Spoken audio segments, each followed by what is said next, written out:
Vous savez, quand on parle de making français, et j'entends par making tous les jeux faits sous RPG Maker évidemment, il y a quelques noms qui ont tendance à revenir assez souvent. Il y a Aidan Filia à cause de son univers, il y a Nova Project à cause de ses personnages, que j'aborderai dans une autre vidéo d'ailleurs, et il y a le jeu dont je vais vous parler aujourd'hui. Un RPG sans nom épisode 1 est sorti le 10 octobre 2007 sur Oniromancy, donc ça commence à dater un peu parce qu'on parle d'une époque où VX est sur le point de sortir et que personne ne l'attendait. Non, en réalité tout le monde l'attendait, c'est juste que les anciens avaient un peu du mal à lâcher les vieilles versions quand on voit ce que proposait VX à l'époque. D'ailleurs, je commence à me dire que heureusement qu'ils ont sorti VX Edge juste après, parce que je crois que j'aurais jamais touché à RPG Maker sinon. Et d'ailleurs, pour l'anecdote, c'est vraiment VX qui a le plus fait basculer la communauté RPG Maker, parce que quand VX est sorti, on a une masse phénoménale de jeux tous plus nuls à chier les uns que les autres. J'en ai déjà testé un, je crois que c'était Crafting House. Il y a des trucs bien sur VX. Bon, j'ai qu'un seul exemple, mais je suis sûr qu'il y en a. Le jeu a été un RPG. L'épisode 1 a été modérément apprécié à sa sortie. Enfin, il a plus servi à attirer les gens vers le second jeu, qui lui a vraiment lancé un RPG sans nom comme un grand jeu RPG Maker français. Et je sais pas trop pourquoi, mais autant tu me demandes de te citer les meilleurs RPG à licence de l'histoire. Quand j'en parle, je peux pas m'empêcher d'en parler comme d'un truc grand. Genre Dragon Quest, Suikoden ou Final Fantasy IX. Autant là, quand je parle de un RPG sans nom, j'ai vraiment du mal à admettre que c'est bon ou même que le jeu m'a transmis une quelconque émotion. Je veux dire, il y a 7 jeux dans cette série, mais il n'y en a aucun qui me donne un autre sentiment que celui d'avoir joué à un jeu de bas étage quand j'en sors. Évidemment, vous doutez que je vais pas parler de toute la série un RPG sans nom dans cet épisode parce qu'il y a beaucoup trop à dire. Je vais parler de l'épisode 1. L'histoire, c'est deux makers québécois, Chaos, un abruti heureux, et Hypnodisc, un abruti rageux, qui sont inspirés tous les deux dans un jeu RPG Maker de Chaos. Et ils veulent en sortir. Sauf que pour ça, ils doivent terminer le jeu. Ils vont rencontrer plusieurs personnages de RPG Maker, dont Alex, à qui les Alex d'or doivent le nom, et le grand Poffin, qui est le méchant de l'histoire. Enfin, le méchant à la base. Suffit de voir comment il a évolué pour se dire que c'est plus trop un méchant. Les Alex d'or, pour ceux qui ne sauraient pas ce que c'est, ce sont un peu les Oscars des meilleurs jeux RPG Maker français. Si vous posez la question, non, j'ai jamais rien posté aux Alex d'or parce que j'ai tout simplement rien de concret à poster dedans. Mais il y a possibilité pour ceux qui le voudraient de devenir juge aux Alex d'or, mais vous avez intérêt à être vachement calé en RPG. Parce que quand on voit le podium de l'année dernière, on se dit que certains makers auraient peut-être dû se retenir. Bon, l'histoire est pas très originale, le coup des mecs qui sont inspirés dans un jeu c'est pas nouveau, je parlerai pas en détail de tous les trucs évidents, genre les personnages sont bâclés, tu sais jamais où tu dois aller. Non, tu sais jamais où tu dois aller. Concrètement, pour terminer le jeu de Chaos, tu dois trouver le grand Poffin en prenant le bateau pour aller chercher une montgolfière car il est sur une île qui est bloquée par des rochers. Et pour avoir cette montgolfière, tu dois tuer un dragon planqué dans un coffre. On en est là. Et là, ceux qui connaissent le jeu doivent être en train de se demander est-ce que tu vas faire preuve d'une mauvaise foi jusqu'à la fin du test. Le dragon planqué dans le coffre, c'était voulu et Chaos le dit. Alors, soit, déjà penser comme ça, c'est une grosse aberration en soi.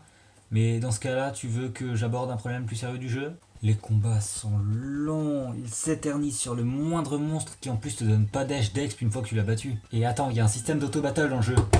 L'auto-battle, je veux bien quand c'est pour farmer, mais là, la seule raison qui m'a poussé à l'utiliser, c'est parce que les combats étaient longs et ennuyeux sans.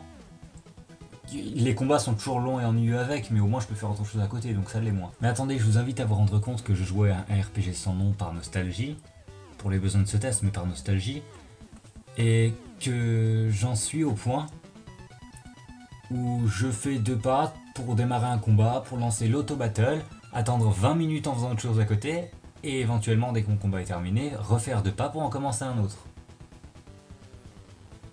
Je veux dire, je commence une partie pour jouer, pas pour faire autre chose à côté en attendant qu'un truc se passe dans le jeu, enfin... Sinon, pour ne pas dire que du négatif, même si ça l'est quand même un peu, il y a l'humour du jeu qui est plus ou moins comparable à celui de Deadpool dans le sens où on se sert des codes du jeu vidéo contre le jeu vidéo. Mais un truc qu'il manque vraiment à l'épisode 1 et que les épisodes suivants ont, c'est le brisage excessif du 4ème mur. Il y a aussi quelque chose qui a tendance à te saouler quand tu connais les épisodes 2 à 7 et que tu joues à l'épisode 1. Il y a une remarque drôle tous les 1500 ans, enfin ça va sembler. Alors que dans les autres opus, même l'épisode 2, t'as une remarque marrante toutes les 3 secondes. Le problème que ça génère, c'est que comme dans l'épisode 1, t'as une remarque drôle par siècle, tout ce que tu retiens du jeu quand tu sors d'une partie, c'est que t'as joué à un jeu pourri. Mais vous savez quoi ? C'est totalement voulu. On est dans le premier jeu d'un abruti heureux, c'est voulu. Le message de ce jeu, c'est tu joues à du caca. Après, vous me direz, le but est recherché, mais Les opus d'après ont évité le problème en faisant en sorte que les jeux soient drôles. Dans les opus suivants, tu joues un jeu pourri, mais tu t'en fous. Alors que là, t'as une remarque drôle par décennie. Quand je sors d'une partie de un RPG sans nom, j'ai juste le sentiment d'avoir joué à un jeu nul. Et j'ai pas envie d'y rejouer après, c'est tout. J'ai joué une fois à ce jeu et après j'y ai plus retouché. Je suis passé aux épisodes d'après quitte à pas comprendre l'histoire. Là, si j'y ai rejoué, c'est pour les besoins de ce test. Donc qu'est-ce que j'en pense? Le mapping est mauvais, mais est-ce qu'on peut vraiment juger ça étant donné que le jeu est fait pour être mauvais? Oui. Bon, pour le coup, c'est bien joué parce que je pourrais jamais noter ça 0. Pourquoi? Parce que vu que le jeu est fait pour être mauvais, si le mapping avait été digne d'un 0, j'aurais dû sortir un truc du genre, c'est fait exprès, donc je peux pas noter. Mais là, c'est pas le cas, puis il se ramasse une note plus ou moins proche de la moyenne. Oui, le mapping est peu travaillé, mais au moins il est pas vide du tout, et ça c'est très bien. Sinon, ça va, les musiques sont assez lentement alternées pour qu'on n'ait pas le sentiment qu'elles changent toutes les 3 secondes, comme dans un jeu pourri, et elles correspondent plutôt bien aux situations du jeu. Bon, c'est des musiques de RTP, à part ceux de RPG Maker MV, il y en a aucune qui me fera avoir un coup de cœur, donc pas de points supplémentaires. C'est vraiment niveau ambiance que je commence à chialer. Évidemment, on a le sentiment d'être dans un jeu pourri, tout a été fait pour, mais... bah c'est tout, t'es dans un jeu pourri, démerde-toi quoi. Dans les autres épisodes de 1 RPG sans nom, même le 2, c'est pas la même chose du tout, l'ambiance est superbement bien travaillée parce qu'on est dans un jeu pourri, mais les personnages balancent des moqueries dessus. Et c'est très bien comme ça, c'est ça l'humour du jeu. Là on a à peine 3 boutades en 1 heure, du coup on se fait rapidement chier parce que le jeu est très mauvais, c'est tout ce qu'on en retient. Par contre du coup du côté du scénario et des personnages c'est très bon, l'humour est présent, le fait de choisir des Québécois comme personnages principaux ça contribue énormément à l'humour du jeu. Bon les deux persos principaux sont pas méga originaux, hein. Le coup du mec rationnel colérique et de son abruti heureux de pote, on nous a déjà fait le couple une fois mais au moins c'est bien tourné et on s'ennuie pas. Sinon l'histoire du jeu est repompée aussi, les persos principaux aspirés dans un jeu vidéo c'est du déjà vu aussi, mais là c'est le collé avec le fait que le jeu soit mauvais et que les deux mecs soient québécois qui fait tout le charme du jeu. Bon, là on alterne des énigmes incroyablement faciles avec d'autres totalement impossibles à deviner du premier coup. Non, sérieusement, je sais que le jeu a été pensé pour être à chier, mais j'étais supposé deviner comment que pour continuer le jeu, je devais affronter un boss qui se trouve dans un coffre. Niveau combat, c'est pareil, mais je détaillerai ça dans 2 secondes de toute façon, et niveau farm, il y en a pas, puisque tu passes d'ennemis que tu tues en 3 coups à des ennemis, mais après 10 minutes de putain de spam, ça passe pas. Je sais, j'arrête pas de le répéter que le jeu est fait pour être mauvais, mais de là à sacrifier le gameplay pour rendre le jeu plus immersif, il va peut-être falloir vous rendre compte un jour que c'est tout sauf une bonne idée. La plus mauvaise note, au moins on se demandera pas pourquoi. Tu passes d'ennemis que tu butes en quelques coups à des ennemis qui ont 1000 milliards de 1000 PV et t'as pas le choix de faire autre chose à côté parce que tu croises des monstres tous les 2 pas et que ça te prend 5 millénaires pour en tuer un. Ils n'ont aucune technique mais c'est fait exprès, je suppose, donc je ne note pas. Et puis quand bien même on s'en fout, la note est la même. T'as aucun plaisir à te battre alors que les combats c'est le centre de tout RPG et c'est tout ce que j'ai retenu. Puis là j'ai remarqué un truc pendant l'écriture de ce test, j'ai eu un coup de bol en fait, c'est parce que j'ai noté le jeu 7 sur 20 et c'est la note qu'il a à la fin. Donc la moyenne des 2 notes ça fait 7 sur 20. Bonjour, je suis le Captain Obvious. Pour mon échelle vous remarquerez que c'est quand même une très bonne note. Enfin je dis ça mais est-ce que Crafting House méritait vraiment plus de 1,75 sur 20? Bon, passons aux indications de fin de vidéo. Oui, j'ai conscience que pour un test de jeu, cette vidéo était plus que courte, mais j'ai rien trouvé de plus à dire sur ce jeu.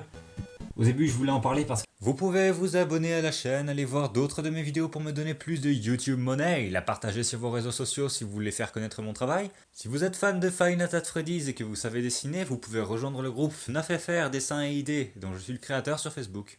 Rejoins-nous. Nous sommes déjà 4. Évidemment, aimez la vidéo, laissez un commentaire, blablabla, c'est tout ce que j'avais à dire. Ah non, je voulais faire la promotion d'un de mes amis sur YouTube, étant donné que je viens de passer la barre de 200 abonnés, je pense que ça lui filerait un petit coup de pouce si je lui faisais un peu de pub. Il s'appelle Jean Pikachu, c'est un chanteur international qui fait des vidéos gaming.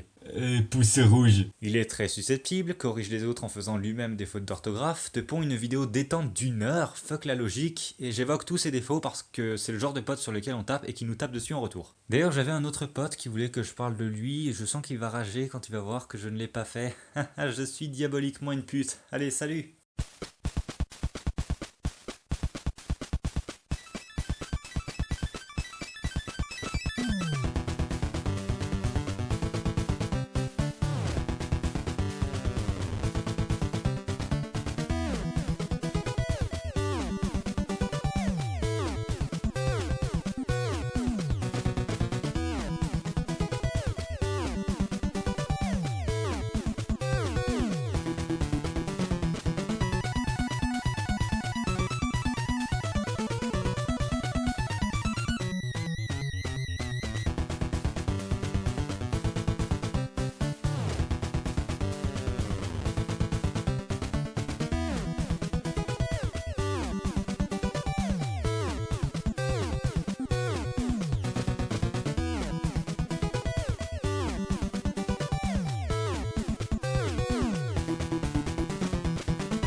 rien trouvé de plus à dire sur ce jeu. Au début, je voulais en parler parce que ta mère la pute.